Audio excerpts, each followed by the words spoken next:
लोकसभा के लिए बीजेपी की दूसरी लिस्ट में 72 उम्मीदवारों के नाम शामिल किए गए हैं, जिसमें एक नाम केंद्रीय मंत्री बीजेपी के संकट मोचक पीयूष गोयल का भी है। पेचीदा व्यापार वार्ताओं का नेतृत्व करने और सरकार के लिए संकट मोचक की भूमिका निभाने के बाद केंद्रीय वाणिज्य मंत्री पीयूष गोयल आगामी लोकसभा चुनाव में पहली बार किस्मत आजमाते नजर आएंगे। बीजेपी ने राज्यसभा में सदन के नेता गोयल को मुंबई उत्तर लोकसभा सीट से उम्मीदवार बनाया है। 3 बार राज्यसभा सदस्य रहे गोयल किशोरावस्था से ही राजनीति में रहे, जब उन्होंने महाराष्ट्र विधानसभा चुनाव के लिए अपनी मां दिवंगत चंद्रकांता गोयल के लिए प्रचार किया था।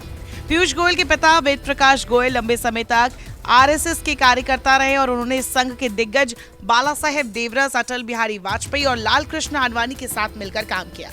मुंबई में जन्मे गोयल के लिए चुनाव प्रचार नया नहीं है। उन्होंने किशोरावस्था में नगर निगम चुनाव या फिर बाद में महाराष्ट्र विधानसभा चुनाव में अपनी मां के लिए वोट मांगा। पिता भी जहाजरानी मंत्री रहे और पार्टी का खजाना भी भरा।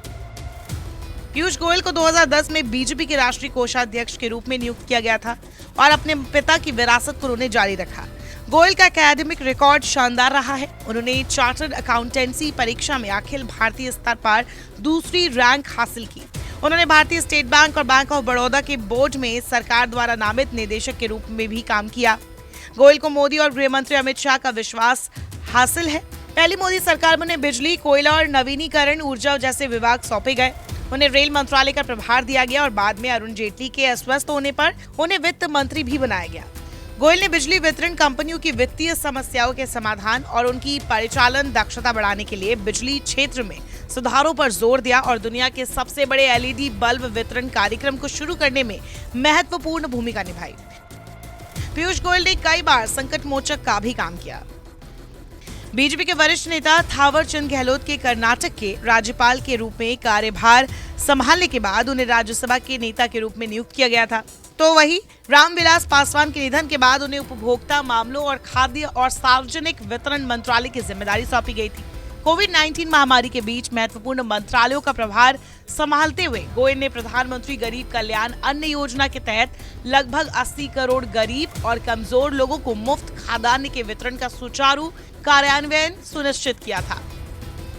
सालों तक चुनावी रणनीति बनाने के बाद गोयल ने अब मुंबई उत्तर से चुनावी मैदान में कदम रखा है, जो वर्तमान में बीजेपी के गोपाल शेट्टी के पास है। इस सीट का पहले 3 बार बीजेपी के वरिष्ठ नेता राम नाईक ने प्रतिनिधित्व किया था, जिनके साथ गोयल के करीबी संबंध भी रहे हैं। उम्मीदवार बनाए जाने के बाद गोयल ने अपने सोशल मीडिया साइट एक्स यानी कि ट्विटर पर पोस्ट में कहा, समाज उत्थान के लिए समर्पित रहने वाले मेरे मित्र और सहयोगी गोपाल शेट्टी जी से फोन पर बात कर उनका आशीर्वाद लिया।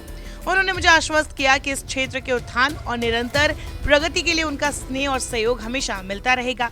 लोकसभा चुनाव लड़ने की योजना के बारे में पूछे जाने पर गोयल ने हाल ही में कहा था, बेशक मैं बहुत उत्साहित हूँ। मैं पार्टी नेताओं के निर्णय का इंतजार कर रहा हूँ और मुझे उम्मीद है कि मुझे चुनाव लड़ने का मौका मिलेगा।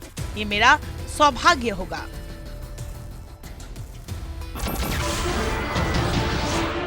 नमस्कार, मैं हूं मानक गुप्ता।